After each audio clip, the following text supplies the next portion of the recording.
Bien le bonjour tout le monde, est-ce que vous allez bien? Alors, j'espère que mon précédent cours vous aura plu. Malheureusement, j'ai eu beaucoup de problèmes avec mon micro, donc ce qui fait que le son n'était pas terrible. Je pense avoir réglé le problème avec le micro, je l'espère. Voilà, je m'excuse encore pour les retards et les problèmes techniques qu'il y a eu ces temps-ci. Voilà, installez-vous et préparez-vous pour le cours sur la méditation. Bon, déjà dans un premier temps, bon, même si tout le monde sait, j'aime bien aborder mes cours de cette manière et ça permet d'aborder les choses peut-être sous un autre angle, avoir une certaine vision des choses. Donc, qu'est-ce que la méditation?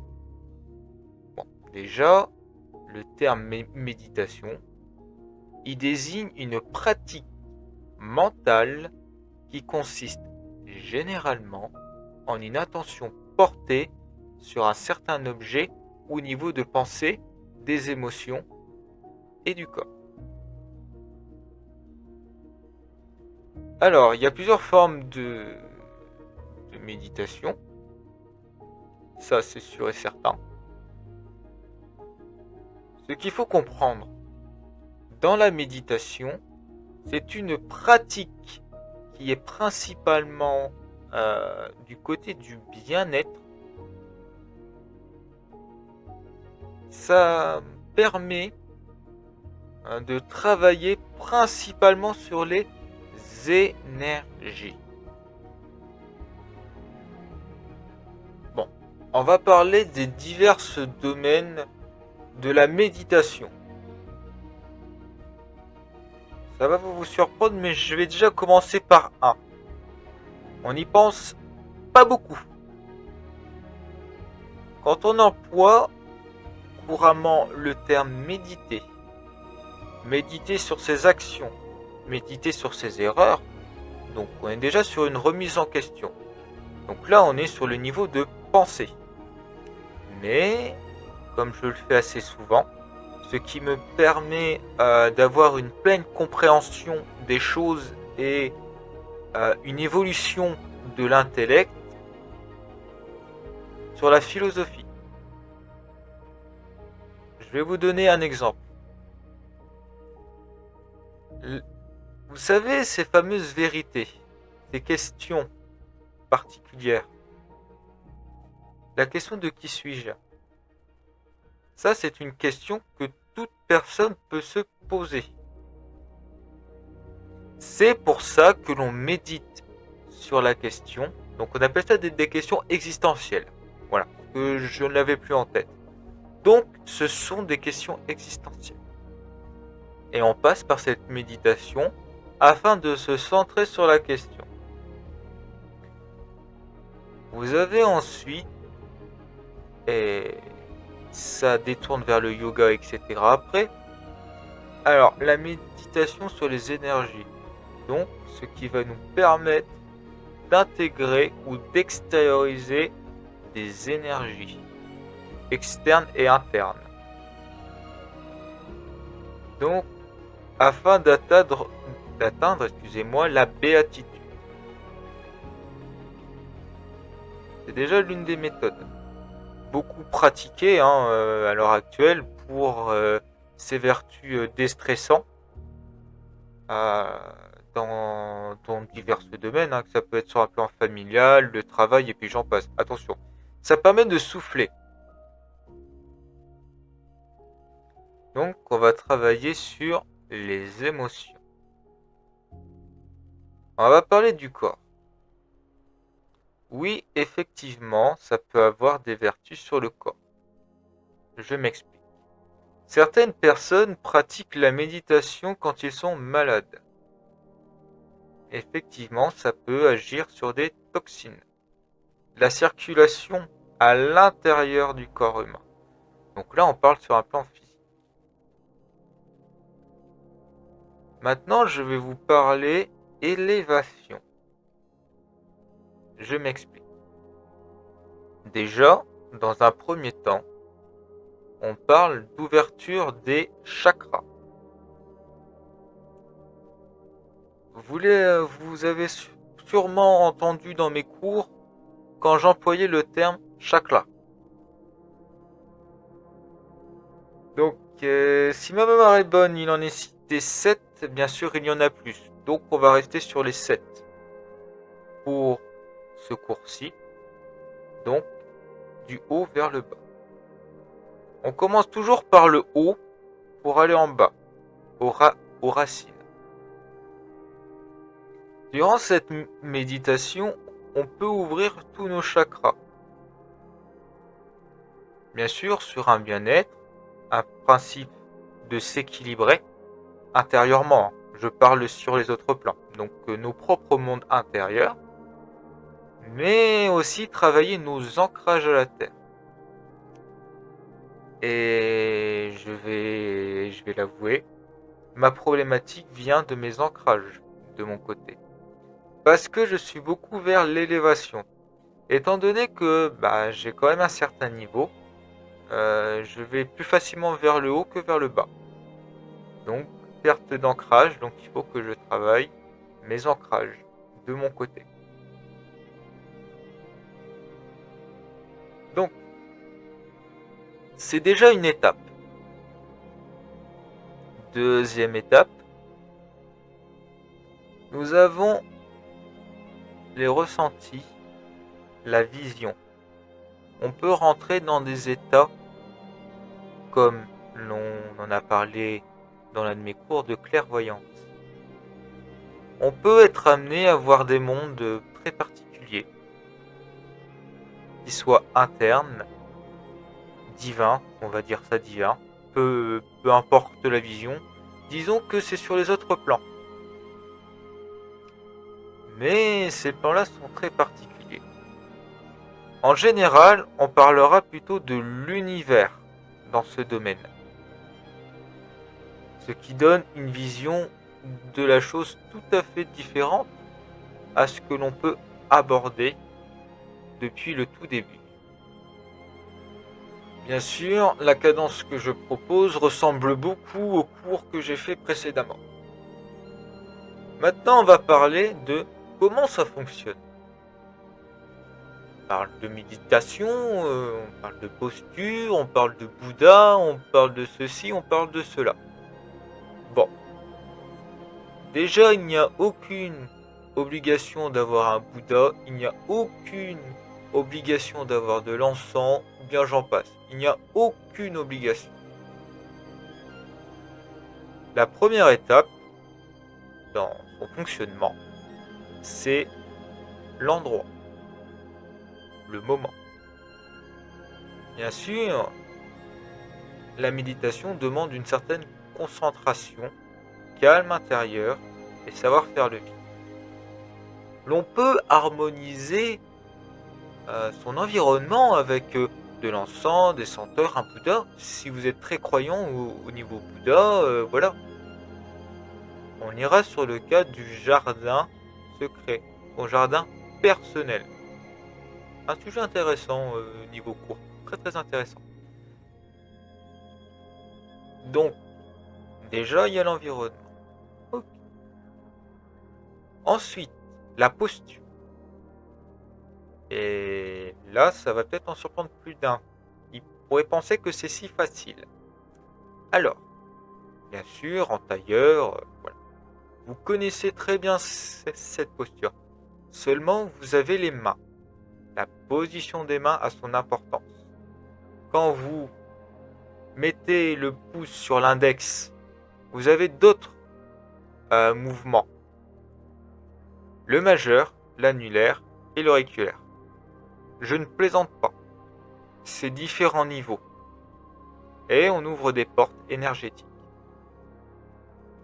Ce que j'arrive à faire, donc c'est pour ça que je vous en parle, c'est pas des choses qu'on peut entendre assez souvent. Ensuite, en termes de posture au niveau des mains, vous avez les formes élémentaires. Là, l'on travaille sur nos éléments intérieurs, comme abordé sur les cours élémentaires. le petit schéma qui avait été partagé, justement. Celui-ci. Ça se rapporte. Donc, ce qui amènerait aussi à les travailler d'une autre manière. Bien sûr, là on reste sur de l'énergie. Bien sûr, le dos droit. Le dos droit est très important. C'est une posture, et la posture a toute son importance, comme chaque pas que vous faites, vous ne les faites pas de travers. Vous mettez un pied devant l'autre. C'est le même principe. Vous avez la respiration. La respiration est tout aussi importante dans cette circulation. On est certes sur l'élément du vent, aussi, par ailleurs. Ce qui fait que, comme je l'avais évoqué, le lâcher-prise, etc., etc. Vous extériorisez pour être connecté pleinement à ce que vous faites. Donc, comme je l'avais évoqué, par le nez et par la bouche. Donc, la circulation. Mais à un certain moment donné, il y a le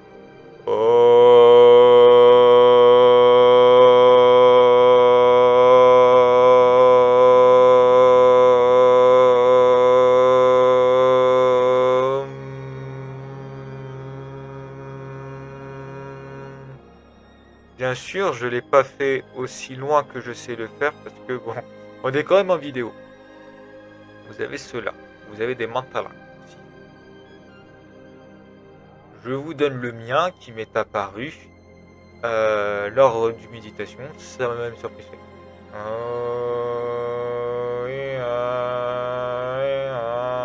Voilà, vous avez ces choses-là. Donc là, on travaille avec la vibration, donc on va parler de fréquence.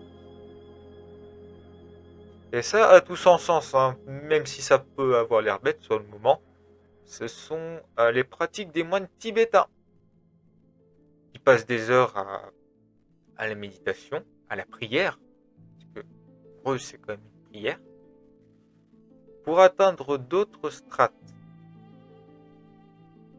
Après, ce qui amène à l'élévation aussi.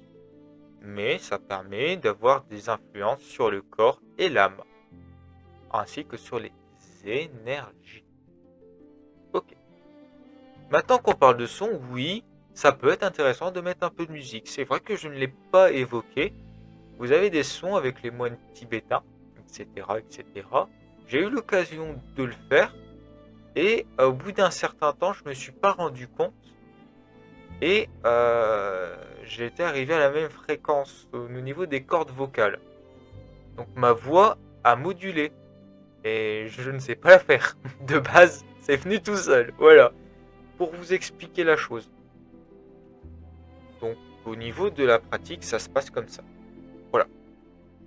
Après, vous pouvez faire d'autres choses. Il y a différentes méthodes de méditation, comme évoqué normalement dans le chat. Il me semble.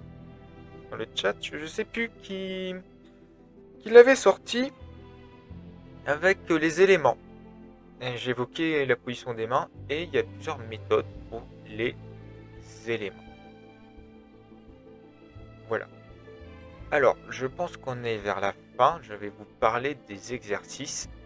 Tout d'abord, j'ai remarqué qu'il y avait là pour le 5, donc là on arrive au 5, pleine lune éclipse, Scorpion. Ce que je peux vous dire, parce que je pense que vous avez compris qu'elle va être un peu chargée, la méditation sera plus qu'importante. C'est pour ça que je l'ai avancée. C'est-à-dire, il faudra évacuer l'énergie et intégrer des énergies un peu plus douces par la connexion avec le haut, donc le chakra couronne. Voilà. C'est pour ça que c'était très important que je le fasse. Donc là, on arrive aux exercices. Par contre, j'espère que je vous ai bien transmis, que je n'ai rien oublié. Les chakras, alors il faudrait que je les taille comme ça, tac tac. Normalement, je pense que j'ai fait le tour. du sujet. Si jamais il y a des choses que vous n'avez pas compris, vous n'hésitez pas. Euh, il y a, pardon, excusez-moi, mon WhatsApp de disponible si vous voulez me contacter en privé. Voilà. Sinon, vous avez le frère Apache aussi qui sera tout à fait disponible à la chose. Voilà.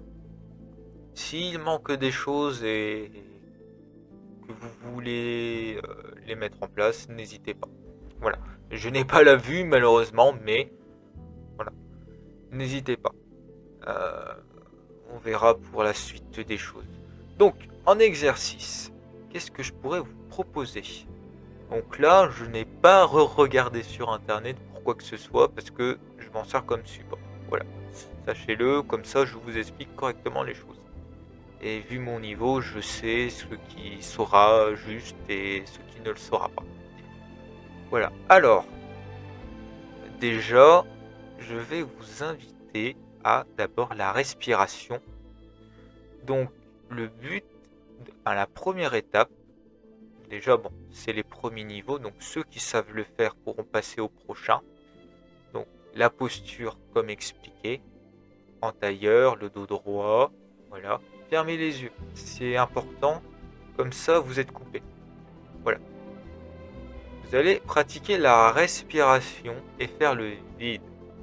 Et ce vide, vous allez imaginer que vous déchargez vos énergies par le souffle, que vous libérez les surplus, ce qui vous sera très utile pour cette période lune scorpion.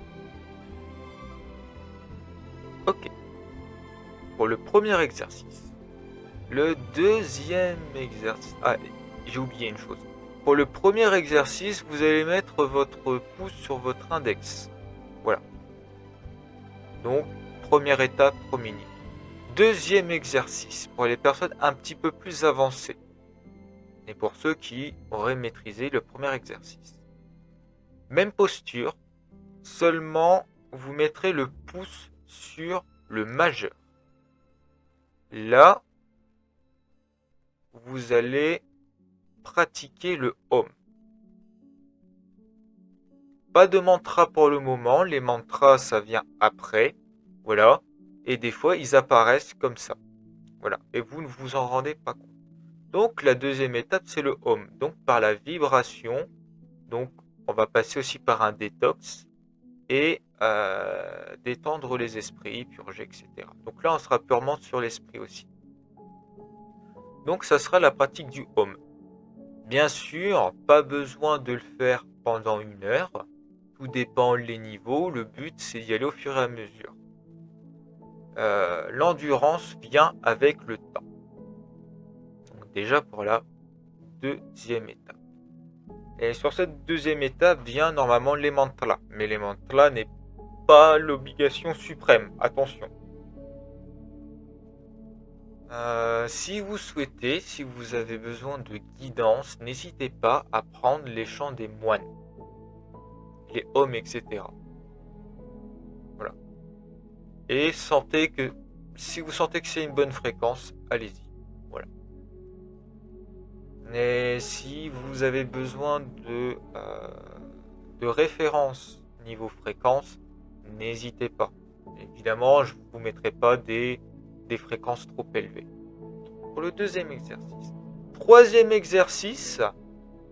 Bon, normalement, on parle des chakras. Ok. Donc, on va parler d'ouverture de chakras. Ce ne sont pas ceux qui ont été évoqués avec les éléments. Les chakras, donc ça va de la tête, chakra couronne, chakra du troisième œil et chakra gorge et cœur. On va aller jusque là. Si vous pouvez faire plexus, vous faites plexus. On va déjà faire les premiers chakras.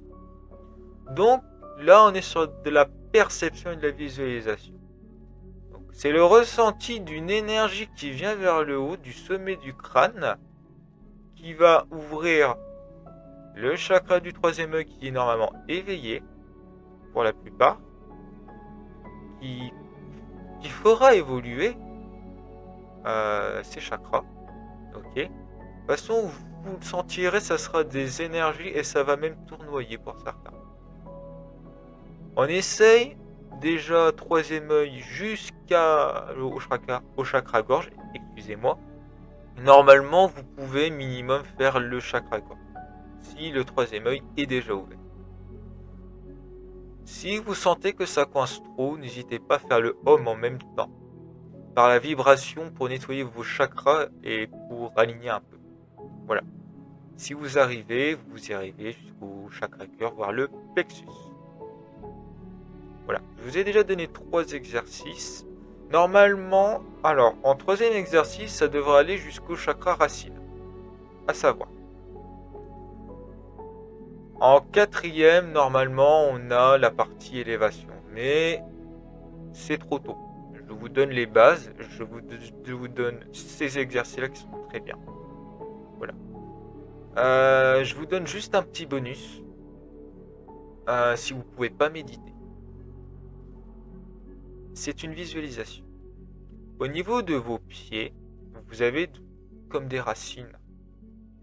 Si jamais vous êtes surchargé, vous imaginez ces racines qui sont dans le sol et sentez ou faites circuler carrément les énergies vers la terre. Donc, on fait un retour vers la terre. Des énergies pour que vous soyez plus serein, plus positif et que ça soit moins chargé. Voilà. Je pense que c'est clair, je pense. Voilà, j'espère que ce cours vous a plu, que les exercices vont vous plaire. Ne vous cassez surtout pas la tête avec. Prenez plaisir, prenez le temps. Ne forcez rien. Surtout, la méditation, ne forcez pas. Ça doit se faire tranquillement comme une goutte d'eau. Voilà. C'est le principe. Donc normalement, j'ai réglé le problème avec mon micro, donc vous devriez bien m'entendre. J'espère, parce que sinon c'est pas cool. Du coup, malheureusement, tant que je ne peux pas revenir sur Telegram, on fera comme ça. Voilà. Donc s'il y a quoi que ce soit, si vous voulez m'envoyer vos appréciations, ce que vous avez aimé ou pas aimé, n'hésitez pas à me le transmettre. Voilà, sur ce, je vous souhaite une bonne fin de cours et de très bons exercices. Et encore merci de m'avoir écouté.